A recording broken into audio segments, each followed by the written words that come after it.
Protocol is ultimately at its heart a role-playing game.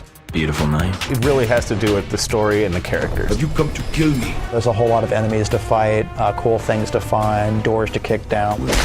You get lots of toys and guns and gadgets. We have the reality that you imagine in your head when you're walking out of a James Bond movie. It's just like blah, blah, blah. Make people just go, holy shit, that was awesome. Everybody talks about story in games and that story is the most important thing, but I think we really hit it. I'd say it goes as far as donkey punching it. The most challenging part of developing Alpha Protocol has been figuring out exactly what we wanted to do with the game and how to focus it on a particular direction. You know, the spy genre is a very wide open one. Once we got that nailed down and figured out where we were going with it, it really came together really well, I think. My favorite thing about Alpha Protocol is actually the dialogue. I think what makes it amazing is seeing how what you're choosing affects other things down the line. What you do now, huh? Kill me? That not get your missiles back. A lot of the more interesting, tense moments in the game come when you don't really know what an enemy's motives are and what their agenda is. You can't stop us. You haven't won yet, asshole. When it comes to the main character, Michael Thornton, we didn't want him to be too good looking. He is not your prototypical super secret spy, but he's still likable. I can't. You don't know what's going to happen. Neither do you. My favorite secondary character in Alpha Protocol is definitely the German mercenary Z. I think we'll be fast friends, darling. The voice acting for Z was really fantastic.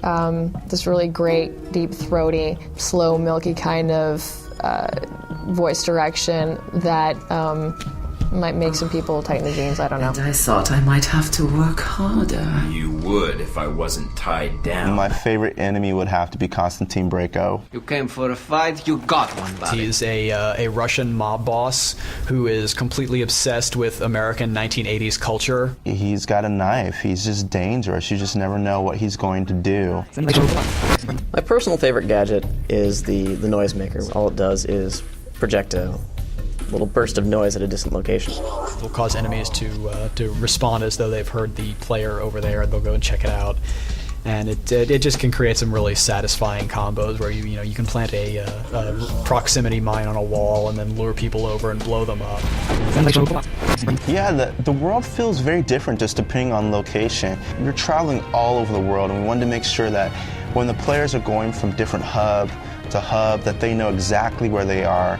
My favorite set piece in AP would have to be the Rome Museum. I think the reason I love it the most is that you get to shoot up all this cool artwork. Who didn't want to go to a museum and blow stuff up?